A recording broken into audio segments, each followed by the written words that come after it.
He was a failed musician, a master manipulator, and the architect of one of the most infamous murder sprees in American history. His followers called him a prophet, but to the world, he was a monster. This is the story of Charles Manson and the murders that shocked the world. 36, chose a house at random, tied up the family at gunpoint, then ordered his followers to go inside and commit ritual slaughter. Charles Manson wasn't your typical serial killer. In fact, he never killed a single person himself. But what made him so dangerous was his ability to control others, to manipulate, to brainwash, and to convince a group of devoted followers to kill in his name.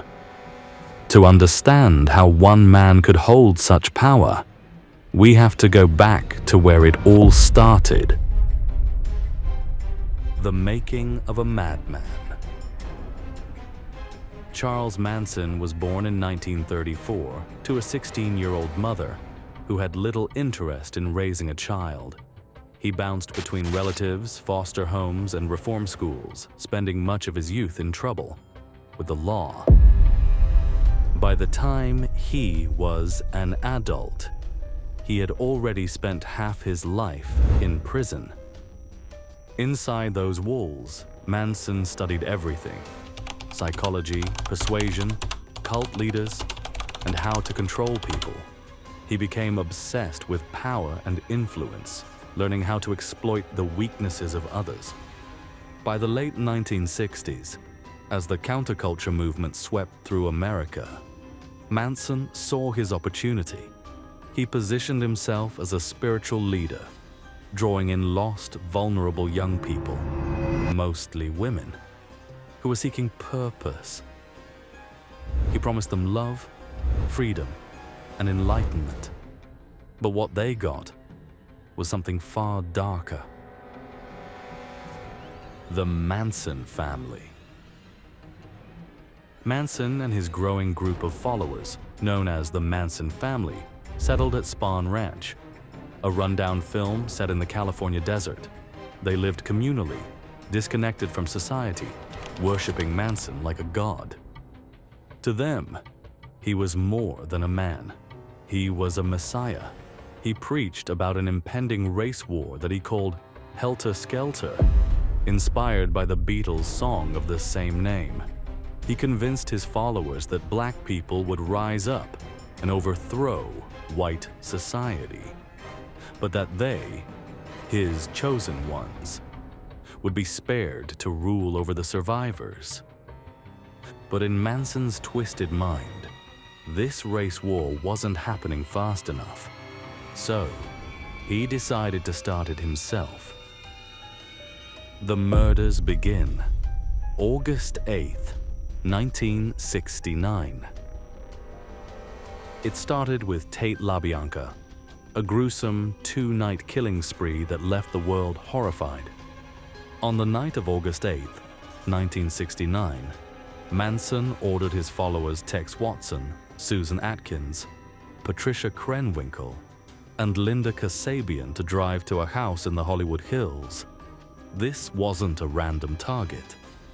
This was the home of film director Roman Polanski and his wife, actress Sharon Tate.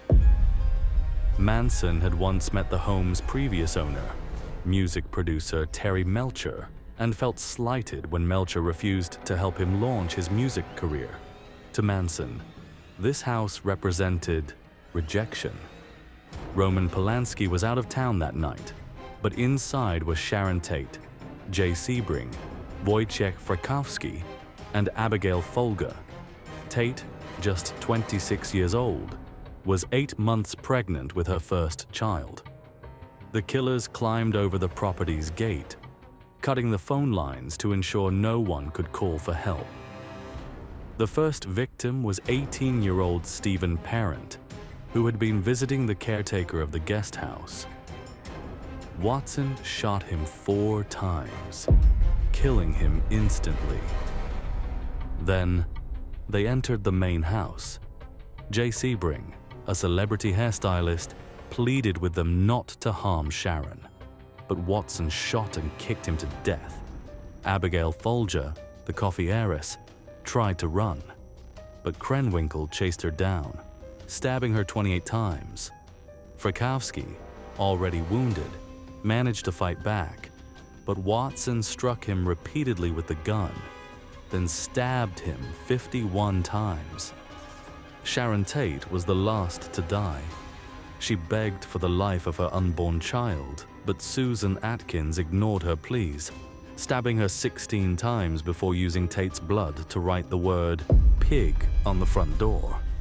As the killers left, they had no remorse. They laughed. They felt no guilt. To them, it was just the beginning. The LaBianca Murders, August 9th, 1969.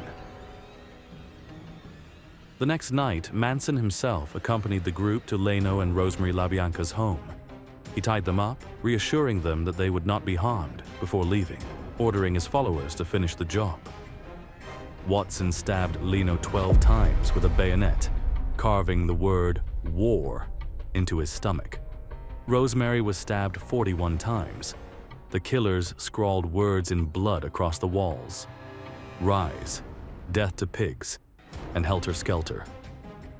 This wasn't just murder. This was Manson declaring war on society. The investigation and arrest. At first, police didn't connect the two crime scenes.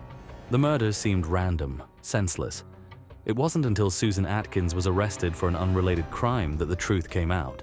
Bragging to her cellmates, she described the gruesome details, laughing as she boasted about killing Sharon Tate. The Manson family was arrested, and soon, the world saw Charles Manson for what he truly was: a manipulative, psychotic cult leader who had turned peace-loving hippies into killers. At his trial, Manson was as theatrical as ever. Are you guilty of any murders? Are you guilty of plotting any murders? I killed a chicken once. Any human being? No. You're absolutely innocent of any conspiracy to commit murder, or telling anyone to commit murder, or planning it? I'll plead guilty to the Indians. He carved an X into his forehead, ranted about the end of the world, and manipulated his followers to threaten the judge and jury. But it didn't save him. In 1971, Manson and his followers were sentenced to death.